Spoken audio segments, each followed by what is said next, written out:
Абсолютно праздничное блюдо. Такое горячее на праздничный стол – это фурор. Большая, нежная и сочная индейка. Это невероятно красиво, очень вкусно и хоть больше ничего и не готовь. К ней точно будут прикованы все взгляды. Праздничная индейка – лучшее решение для праздника на большую компанию, и дальше я расскажу, как справиться с такой большой птичкой и приготовить ее идеально.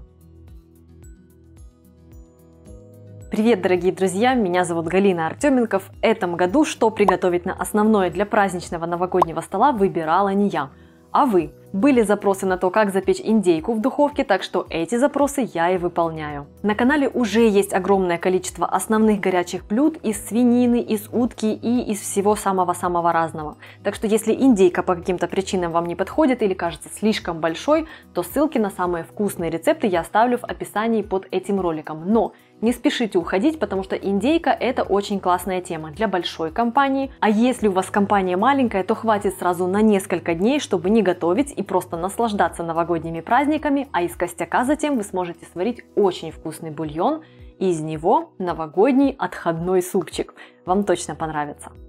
Полный список ингредиентов я оставила в описании под роликом. И пропорции по соли, и обмазка – все там. А я займусь подготовкой тушки. Я внимательно ее осматриваю, удаляю какие-то единичные пушинки.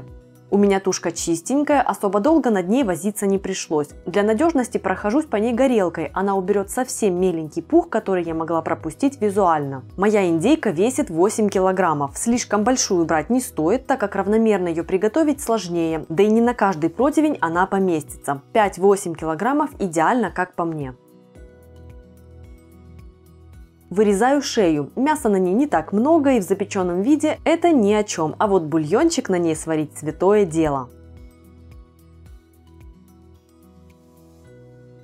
Готовлю рассол, чтобы нежно, деликатно и равномерно просолить всю тушку. Я готовлю раствор из 10% соли и 2% сахара. Но соль растворяю не во всем объеме воды, а в части, чтобы затем горячую часть рассола разбавить холодной водой и сразу отправить в него тушку, а не ждать, пока весь объем рассола остынет. Итак, горячую часть я выливаю в большую кастрюлю, где индейка будет принимать соляные ванны. Доливаю остальную часть жидкости в виде холодной воды. У меня кастрюля объемом 12 литров, рассола я приготовила 5.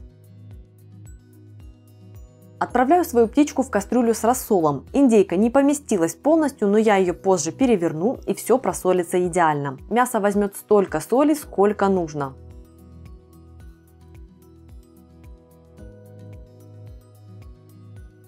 Обматываю верх кастрюли пленкой и убираю индейку просаливаться в холодное место. Сейчас у меня это балкон. Время на посолку сутки или двое. Я оставила на 2 суток. И через сутки индейку перевернула. Дополнительно уложила сверху тарелку и 2 небольшие гантельки, чтобы притопить птицу в рассоле настолько, насколько получится. Как видите, получилось очень хорошо.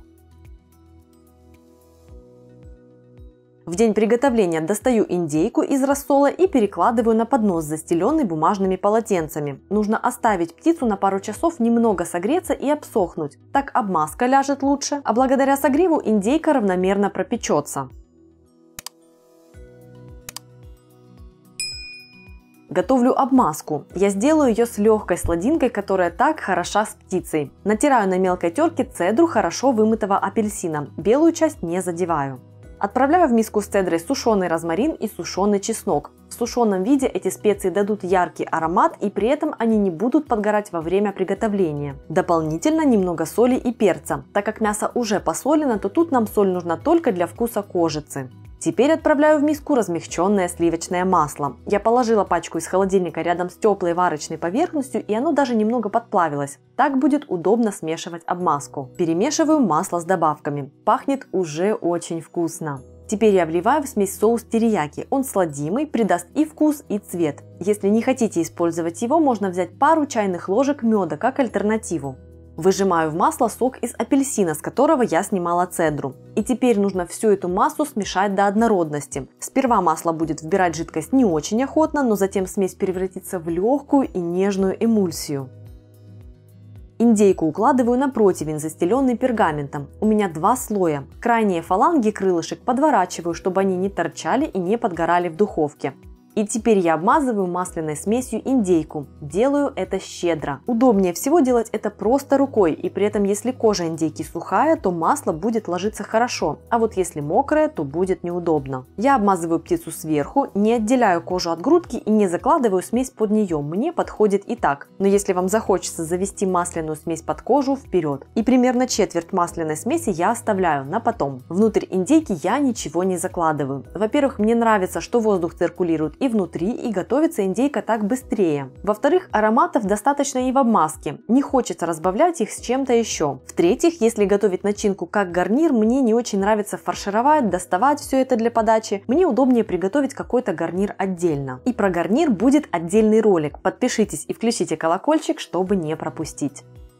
Теперь я аккуратно подошью кожу сверху и снизу, чтобы в процессе выпечки она не расползалась и было эстетичненько. Сильно кожу не стягиваю, чтобы она не порвалась, чисто для сохранения формы.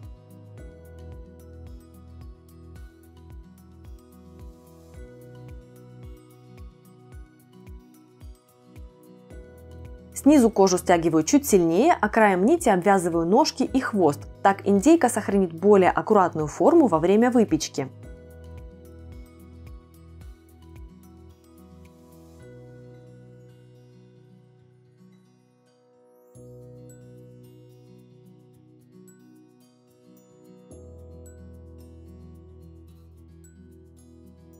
И вот такая красивая тушка получилась, и она готова к запеканию. Лучший способ готовить любое мясо – это контролировать температуру. Я топлю за это в своих мясных видео часто, потому что стоит термометр недорого, и результат у вас будет всегда идеальный. Но я оговорю и время для тех, кто противится идее готовить идеальное мясо с минимумом усилий. Есть разные термометры, которыми можно воспользоваться. Удобнее всего либо механический, который можно использовать в духовке, либо электронный со щупом. На механический нужно будет время от времени поглядывать, как там идет процесс, а электронный сам просигнализирует, когда мясо дойдет до нужной температуры. Для индейки я устанавливаю температуру 67-68 градусов и устанавливаю сразу два своих термометра, буду контролировать процесс максимально.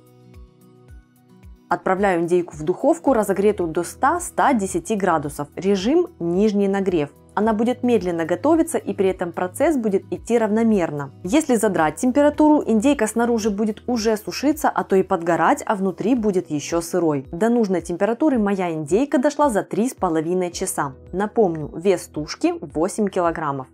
Теперь я достаю тушку, включаю режим конвекции и задираю температуру до 200 градусов. Буду подсушивать и слегка румянить корочку. Щуп термометра я вынула, сейчас видно сочность грудки и что сок уже прозрачный, то есть птица уже готова. Я снимаю свою обшивку и обмазываю индейку оставшейся масляной обмазкой. Она быстро тает на мясе и обволакивает тушку. Красота!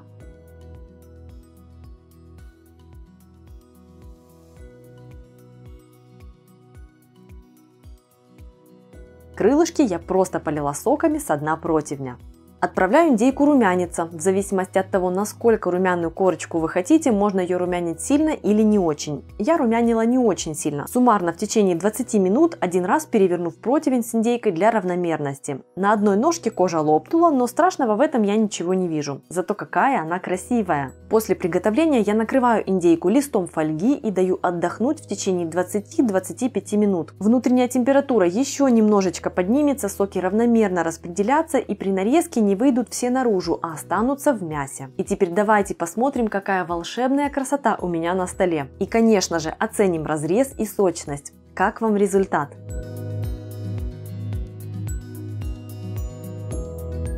Если моя праздничная индейка вам понравилась, обязательно поставьте лайк под этим роликом, напишите приятные слова в комментариях. Меня зовут Галина Артеменко. Это канал «Жизнь вкусная». Подписывайтесь, если вы у меня в гостях впервые, и обязательно нажимайте на колокольчик. Так вы не пропустите самые вкусные ролики.